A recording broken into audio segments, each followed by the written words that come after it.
దళిత సంఘాల నాయకుల నుంచి రాజకీయ నాయకులైనటువంటి జూపూడి ప్రభాకర్ గారు గతంలోనూ కూడా మీరు ఒకసారి ఒక మాట ఒక రాంగ్ వర్డ్ యూజ్ చేశారు సార్. అప్పుడే మీకు రిప్లై ఆన్సర్ ఇవ్వాలి గట్టిగా అనుకున్నాను. కానీ కుల సంఘాల నాయకులు అయి ఉండడం చేత మీతో పాటు గతంలో పనిచేసిన చాలామంది ఇప్పుడు నాతో పాటు పనిచేస్తూ ఉండడం చేత దళిత సంఘాల నుంచి ఉన్న కొంతమంది మీ శిష్యులు నాతో పాటు ఉండడం చేత అది కూడా కాక నేను పుట్టుకతో దళితురాలిని కాకపోవడం చేత, ఎందుకంటే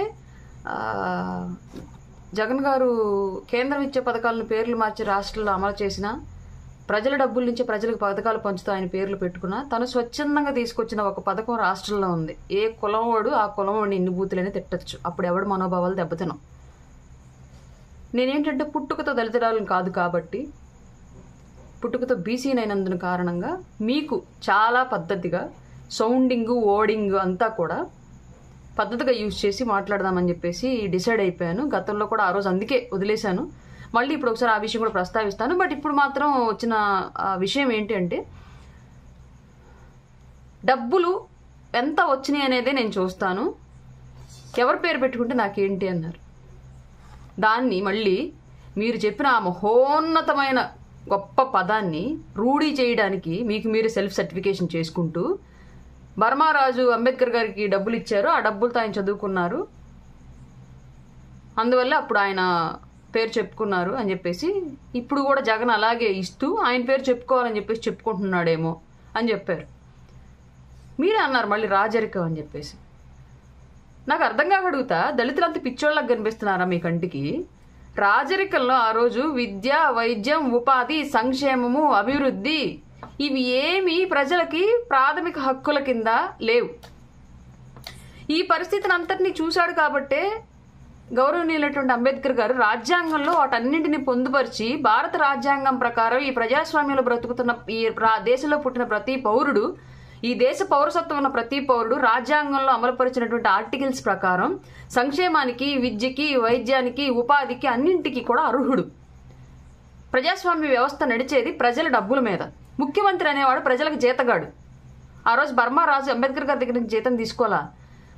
రాజరికాలు నడిచిందంతా కూడా భూముల మీద, వాళ్ళ భూముల మీద, వాళ్ళ ఆస్తుల మీద వ్యవసాయం చేయించి వివిధ రకాల పరిశ్రమలు స్థానికంగా గ్రామీణ పరిశ్రమలు నిర్వహించి వాటి ద్వారా వచ్చే ఆదాయం ద్వారా అప్పట్లో ప్రజల్ని పోషించేవాళ్ళు. ప్రజలు కట్టే చిన్నపాటి కప్పాలు, శిస్తుల ద్వారా కొంత రాజ ఖజానా నడిచేది, కొంతమేర మాత్రమే. ఆ రోజు ఇవేమీ హక్కులుగా లేవు. రాజు వీళ్ళ దగ్గర జీతం తీసుకునేవాడు కాదు. రాజు అంటే రాజే, అతను ఇచ్చాడు కాబట్టి చెప్పుకున్నాడు, అర్థం ఉంది.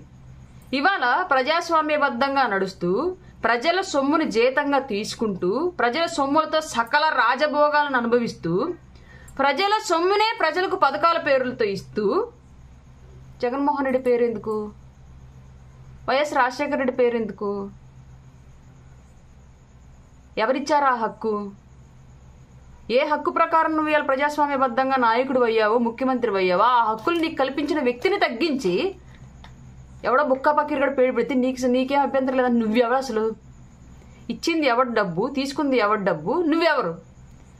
నీ నిర్ణయాలతో ఏంటి దళితులకు పని? అంటే మీ లెక్క ప్రకారం ఎంత డబ్బు తీసుకొని మీరు డబ్బు ముట్టిందిలే నాకు చాలని చెప్పేసి దళిత డాక్టర్ నటు సుధాకర్ గారిని చిత్రహింసలు పెట్టి చంపుతుంటే చూస్తూ సైలెంట్గా ఉండిపోయారు. ఎంత డబ్బు కమ్ముడు పోయి సుబ్రహ్మణ్యుడిని చంపితే అమర్నాథ్ అనే వ్యక్తి ఎందుకని అతన్ని సస్పెండ్ చేయమని చెప్పేసి మీ పార్టీలో ఉన్న ఏ ఒక్క నాయకుడిని మీరు డిమాండ్ చేయలేకపోయారు? నా దళితుడిని చంపి శవాన్ని డోర్ డెలివరీ ఇచ్చారండి, నేను ప్రజల్లో నా సంఘంలో కులంలో నేను తలెత్తుకోలేను, మీరు అతను సస్పెండ్ చేయండి పార్టీ నుంచి, అతని మీద యాక్షన్ తీసుకోండి అని చెప్పేసి ఎందుకు చేయలేకపోయారు? ఏ డబ్బులు మీకు ముడితే కార్పొరేషన్ నిధులు, దళిత హక్కులు, దళిత పథకాలన్నింటినీ తీసేస్తూ ఉంటే మౌనంగా ఉండిపోయారు. అంటే మీ దృష్టిలో దళితులు అమ్ముడుపోయేవాళ్ళు డబ్బులకి, డబ్బులు ఎక్కువ ఇస్తే ఏం చేసినా సరే తల్లిని తాకట్టు పెట్టినా తండ్రిని గొంతుకు వస్తున్నా చూస్తూ ఉంటారని చెప్పేసి మీరు సర్టిఫికేషన్ ఇస్తున్నారా సమాజానికి దళిత సామాజిక వర్గం తరపు నుంచి? చిన్న లాజిక్ ఏదో వాడారు సార్. ఏంటంటే అది అంబేద్కర్ గారి విగ్రహాన్ని గతంలో జగన్మోహన్ రెడ్డి, చంద్రబాబు నాయుడు గారు పెట్టలేదు, ఇప్పుడు జగన్మోహన్ రెడ్డి పెట్టాడు. దాన్ని ఎందుకు మరి అది గొప్పతనం అని మేము రిటర్న్ క్వశ్చన్ చేయొచ్చు కదా అని చెప్పేసి అంటున్నారు. మేము కూడా అదే అంటున్నామండి.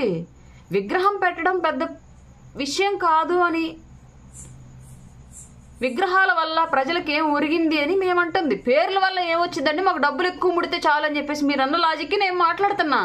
సేమ్ యాజ్ టీజ్గా జూపూడి ప్రభాకర్ గారు మీరు ఏ మాట అయితే అన్నారో, పేరుదేముంది, ప్రమోషన్ కోసం వాళ్ళకి పేరు రావాలని చెప్పేసి పెట్టుకున్నారేమో, పేరుదేముంది, మాకు డబ్బులు కావాలని చెప్పేసి మీరు ఏదైతే అన్నారో అదే మేము అడుగుతున్నాం. విగ్రహాలదేముంది, దళితుల అభివృద్ధి గురించి ఎందుకు ఆలోచించట్లేదు? అంబేద్కర్ విగ్రహంతో దళితులు అభివృద్ధి చెందరు, అంబేద్కర్ వాదంతో దళితులు అభివృద్ధి చెందుతారనే మేము చెప్తున్నాం. ఇవాళ ఏముంది, పేరు పబ్లిసిటీ అని చెప్పేసి పబ్లిసిటీ కోసం పెట్టుకున్నారేమో అని అన్నా మీరు. అదే చెప్పొచ్చు కదా మీరు, సార్ పేరుదేముంది, మీరు డబ్బులు ఎక్కువ ఇస్తున్నారు కాబట్టి జగన్మోహన్ రెడ్డి టైంలోనే మాకు డబ్బులు ఎక్కువ వచ్చాయని చెప్పేసి మీ పేరే చెప్పుకుంటారులేండి. గొప్ప వ్యక్తి అయినటువంటి మహనీయుడు అంబేద్కర్ గారి పేరు మార్చి మీరు పెట్టుకోవద్దండి, మీకు అది చెడ్డ పేరు అవుతుంది, మాకు కూడా చెడ్డ పేరు అవుతుంది, మేము ఎందుకు చెప్పుకోవాలి? పేరేగా, డబ్బులు ఎలాగా ఈయన ఇస్తారు కాబట్టి ఈయన పేరే చెప్పుకుంటారు కదా. తర్వాత పథకానికి పేరుంటే నేను పేరు చెప్పుకుంటారా, ఇంట్లో చెప్పుకోరా ఏంటి? డబ్బులు ఎక్కువ ఇస్తే ఏం చేసినా పర్వాలేదని చెప్తాను. మీరు రేపొద్దున అదే డబ్బులు తీసుకొని అదే డబ్బులు ఎక్కువ ఇస్తాను మీకు ఇస్తే, మీలాంటి వాళ్ళందరికీ ఒక 10 మందికో ఒక 50 మందికి ఇస్తే రాష్ట్ర వ్యాప్తంగా దళితుల హక్కులన్నీ హరించి రాజ్యాంగం ప్రకారం ఏవైతే హక్కులు పొందుపరిచారో దళితుల కోసం ఆ హక్కులన్నింటినీ హరించి వీళ్ళ ఇష్ట ప్రకారం రాజారెడ్డి రాజ్యాంగం లేదా కొత్త వైఎస్ జగన్ రాజ్యాంగాన్ని రాసుకొని దళిత హక్కులన్నింటినీ హరించేస్తే ఆ రోజు డబ్బులు తీసుకుని ఏముందని డబ్బులు వచ్చినాయి కదా మనకి, హక్కులు ఏముందని రాజ్యాంగం ఏముందని అనరేనని గ్యారంటీ ఏంటి? అదే డబ్బులు చూయించి రేపొద్దున అంబేద్కర్ గారి విగ్రహం తీసి పడేసి రోడ్డు పక్కన వేసేసి ఏ జగన్మోహన్ రెడ్డి విగ్రహమో లేదంటే ఏ వైఎస్ రాజశేఖర రెడ్డి విగ్రహం మళ్ళీ అక్కడ పెడుతుంటే చూస్తూ విగ్రహాలు ఏముందిలేండి మనకు డబ్బులు ఇస్తారు కదా, అంబేద్కర్ విగ్రహమే కదా బోర్డు పోనివ్వండి అని చెప్పేసి అనడానికి గ్యారంటీ ఏంటి? మీరు విలువలు దిగజార్చుకునే నాయకులు అయ్యారని చెప్పేసి మొత్తం దళిత సామాజిక వర్గం మొత్తం డబ్బుల కోసం దిగజారిపోయి డబ్బుల కోసం ఏం చేయడానికైనా సిద్ధంగా ఉండిద్ది, ఏం చేసినా చూస్తూ ఉండిద్ది అని చెప్పేసి మీ సెల్ఫ్ స్టేట్మెంట్లు ఇవ్వకండి దళిత సామాజిక వర్గం గురించి. గతంలో కూడా ఒక మాట అన్నారు, ఏమన్నారంటే జగన్మోహన్ రెడ్డి బూట్ల కాంట్రాక్టు ఒక బ్రాహ్మిన్స్కి ఇచ్చి ఇవాళ స్కూల్లో మా దళిత బిడ్డల కాళ్ళు బ్రాహ్మిన్స్తో పట్టించారు అని చెప్పేసి మాట్లాడారు. సిగ్గుందా? మాట్లాడాల్సిన లాజిక్ ఏంటో తెలుసా? ఇప్పుడు లాజిక్కి అప్పుడు లాజిక్కి చిన్న మ్యాచ్ లింకప్ చేస్తారు, సెట్ అయింది లేదని మీ మొహానికి మీరే చూసుకోండి. ఆ రోజేమో అగ్రవర్ణాలు వచ్చి మీ దళితుల కాళ్ళు పట్టుకుంటేనేమో నీకు సమ్మగా ఉందా? అదే ఇంకొకళ్ళైతే ఎవడుగుతారు తెలుసా? కులవృత్తి అండి, మాకు ఎప్పటి నుంచి దళిత సామాజిక వర్గాల్లో ఆ షూలు చెప్పులు వాటన్ని సంబంధించిన అంశాలని ఏర్పరచడం అనేది మాకు కులవృత్తిగా ఉండేది. ఇవాళ మీ ప్రభుత్వం వచ్చాక పెద్ద స్థాయిలో ఆ ప్రాజెక్ట్ని ఎస్టాబ్లిష్ చేసి ఆ ప్రాజెక్టులు మా దళితులకే కనుక ఇస్తే 100 మంది కడుపు నిండా అన్నాలు తింటారండి, 100 ఫ్యామిలీ బతుకుతాయండి. ఆ కాంట్రాక్ట్లు మా కులానికి ఇవ్వండి, మా కులం నుంచి ఒక 100 మంది బతుకుతారని చెప్పేసి చెప్పుండేవాడు. బ్రాహ్మడు వచ్చి దళితులు కాళ్ళు పట్టుకుంటే దళితులకు కడుపు నిండిద్దా? ఏ దళితులని చెప్పాడా మీకు బ్రాహ్మణులతో నాకు కాళ్ళు పట్టించండి, అగ్ర సామాజిక వర్గాలతో నాకు కాళ్ళు పట్టించండి అని చెప్పేసి? ఆ లాజిక్ అక్కడ పనిచేయలేదు, ఇక్కడ ఎందుకు పనిచేసింది? ఇక్కడ డబ్బులు, అక్కడ మాత్రం కాళ్ళు, కులాలు. అదే లాజిక్. అక్కడ నాయకుడు అగ్రవర్ణాలకు డబ్బు మన వృత్తికి సంబంధించి మనకు రావాల్సిన విషయాల గురించి అగ్రవర్ణాలకు దారపోస్తుంటే దానికి అక్కడ తాళం వేశారు. ఇక్కడ కూడా అంబేద్కర్ దళితుల కోసం పోరాడినటువంటి అంబేద్కర్ గారి పేరు తీసేసి ఒక దుర్మార్గుడి పేరు పెట్టుకుంటే ఇక్కడ తాళం వేస్తున్నారు. మ్యాచ్ అవ్వాలా? అక్కడ సిచ్యువేషన్కి ఇక్కడ situation me way of thinking match అవ్వాలా? మీరు ప్రొజెక్ట్ చేసిన విధానం మ్యాచ్ అవ్వాలా? మేము ఇంకా పిచ్చోళం అవ్వాలా? జూపూడి ప్రభాకర్ గారు మీరు చాలా రోజుల నుంచి రాష్ట్రంలో చాలా కుల సంఘాలతో పాటు కలిసి పనిచేసి ఎంతోమంది దళిత నాయకుల కోసం చిన్న చితక పోలీస్ స్టేషన్ కాడ కేసులు సెటిల్మెంట్లు మాత్రమే జరిగాయి. అలాగే కార్పొరేషన్ నిధులు ఉన్నప్పుడు కొన్ని లోన్లు గట్రా మీకు సంబంధించి మీ వెనకాల తిరిగే వాళ్ళు కొంతమందికి ఇప్పించున్నారు. ఇది మాత్రమే మీరు మీ ఇన్నాళ్ళ కాలంలో మీరు సాధించిన విజయం. మీరు నాయకులతో కేసులు పెట్టించి వాళ్ళని పిలిపించి మీరే సెటిల్మెంట్లు లాగా చేసి మీరు వాళ్ళని గ్రిప్లో పెట్టుకొని నాయకులకి వీళ్ళని తీసుకెళ్ళి అమ్మేసి ఇదే ఉంది మీ చరిత్ర అంతా. నేను ఎంత ట్రై చేసినా సరే ఎవరిని అడిగినా సరే ఇట్లాంటివి చెప్పుకొచ్చారు. మేబీ అప్పటికి అది పెద్ద సహాయం అయ్యి ఉండొచ్చు, కానీ రాజకీయంగా ఆలోచిస్తే అది ఎలా జరిగింది ఏం జరిగింది అనేది చాలా తతంగాలు ఉంటాయి. కాబట్టి మీ నాయకత్వం ఇలా సాగింది. మీరు ఇవాళ మొత్తం సమాజానికి సంబంధించి ఆత్మగౌరవానికి సంబంధించి దళితుల హక్కులకు సంబంధించి దేశ మహోన్నతమైన నాయకుడైనటువంటి ప్రపంచం గర్వించదగ్గ మేధావి అయినటువంటి ఒక వ్యక్తి పేరును తొలగిస్తే డబ్బులు ఇచ్చారు కదా, డబ్బులు ఇస్తే ఏ పేరు పెడితే మాకేంటి అని సిల్లీగా మాట్లాడకండి. దళితులు ఆస్తులు సంపాదించకపోయినా విలువలు సంపాదించుకున్నారు. పెద్ద పెద్ద మేడలు బతకపోయినా ఆత్మగౌరవంతో బతుకుతున్నారు. వాళ్ళకున్నవే కొంత స్పేస్ ఈ సమాజంలో. అది కూడా ఆ మహనీయుడు అంబేద్కర్ అందించిన హక్కుల వల్లే ఉంది. నీలాంటి వాళ్ళు కనుక నాయకులు అయ్యి ఉంటే, అప్పట్లో ఉండుంటే అంబేద్కర్ గారికి కూడా ఇలాంటి హక్కులను కల్పించే అవకాశాన్ని మీరు కల్పించేవాళ్ళు కాదు. మంచో చెడో కొన్ని హక్కులు వాళ్ళకు వచ్చాయి, కొన్ని మర్యాదలు వాళ్ళకి దక్కాయి. వాటిని అలాగే ఉండనివ్వండి. డబ్బులకు అమ్ముడుపోతాము, మాకు డబ్బులు ఇచ్చి మీరు ఏమన్నా చేసుకోండి అని చెప్పేసి ఇలాంటి స్టేట్మెంట్లు దళిత సామాజిక వర్గం తరపు నుంచి మీరు పాస్ చేయకండి. దళితులు ఇంకా అంత స్థాయికి, మీరు అనుకుంటున్న స్థాయికి, అంత నీచానికి దిగజారరు కూడా నాకు తెలుసు. నేను బతుకుతున్నాను కాబట్టి అదే సామాజిక వర్గంలో.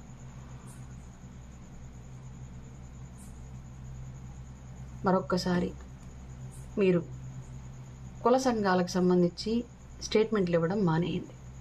రాజకీయ పార్టీ స్టేట్మెంట్లు ఇచ్చుకోండి, మాకు అభ్యంతరం లేదు. చూపూడి ప్రభాకర్ గారు, కుల సంఘాల్లో ఉన్న వ్యక్తులకి, నాయకులకు కూడా ఒక చిన్న విన్నపం నా సైడ్ నుంచి.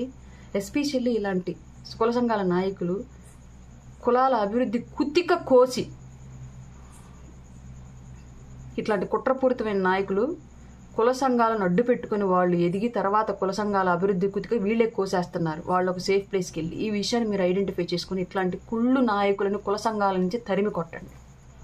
అప్పుడే కుల సంఘాల పేరుతో ఉన్న మన కులాలు, అన్ని కులాలు సమాజంలో బాగుపడతాయి. ఏ కులపు వాడైనా మనకు మంచి చేసేవాడైతే చాలు అనుకోండి తప్ప, మన కులపు వాడే మన గొంతు కోస్తున్నా సరే వాడికి జెండా పట్టుకుని నిలబడదామని చెప్పేసి ఎట్టి పరిస్థితుల్లో ఆలోచించద్దు. ఇది నా విన్నపం.